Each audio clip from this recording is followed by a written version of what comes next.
Welcome to the Two-Ton Nerds. As always, my name is Max James. It's day 8 of the 31 Days of Fright Horror Movie Project Year 2. I do have a little bit of an update from day 6 and day 7. Day 6, I suffered a power outage and I couldn't watch Needful Things. And for day 7, I was plain exhausted and couldn't watch A Nightmare on Elm Street 3 Dream Warriors.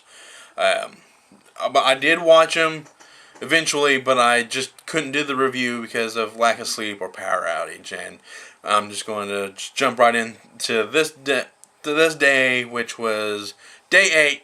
The only theme I have for this week is zombies, and to kick off this theme is Resident Evil.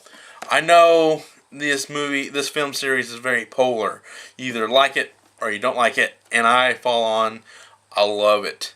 Because this is a great film series. I am a film fanatic. I will choose film over games 100% of the time because I know games are becoming more movie-esque in storytelling, but there's just no replacing movies to me.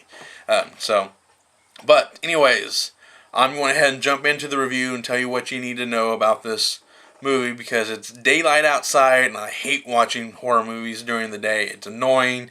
So, the story of Resident Evil follows as a viral outbreak occurs in this underground facility known as the Hive, an umbrella corporation facility, and the viral outbreak ends up bringing the dead back to life, but they don't know that.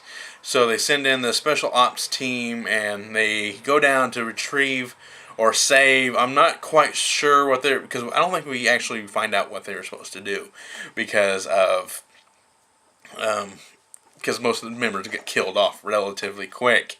And then they end up getting trapped down there and they have to find their way out because the doors will seal them in after so many hours and they have to fight their way back out. And it's just really great because there's a few twists in there because the self-defense mechanisms kind of cause a few of the characters to lose their memory, so they're not quite sure who they are, but throughout the movie they kind of regain it.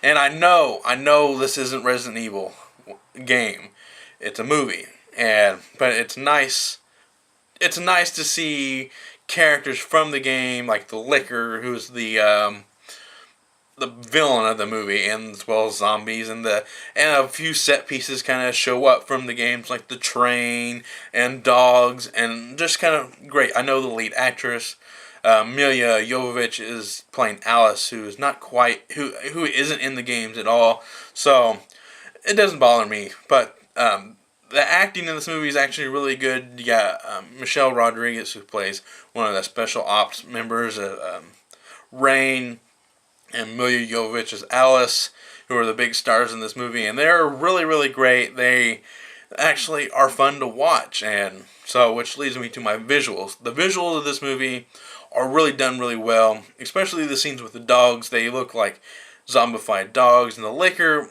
it's done really well too, like when he transforms and stuff like that. And this movie is quite bloody, and the zombie action is pretty good too. They're slow-moving zombies, and which I love, and it's just really great. So, I do have a classification scale for this movie. 1 being run-of-the-mill horror. 2, best watch with the group. 3, more than average horror, but adds nothing to the horror genre. 4, helps move the horror genre forward. And 5, being a horror classic.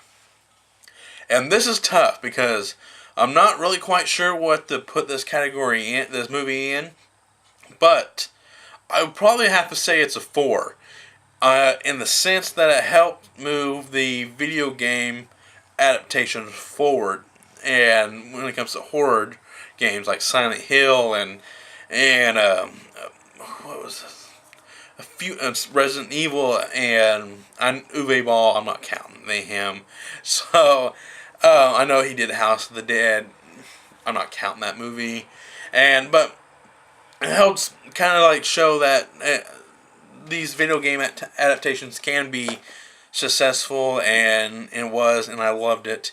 And that's really all I gotta say. My name is Max James. and I am going to go geek out.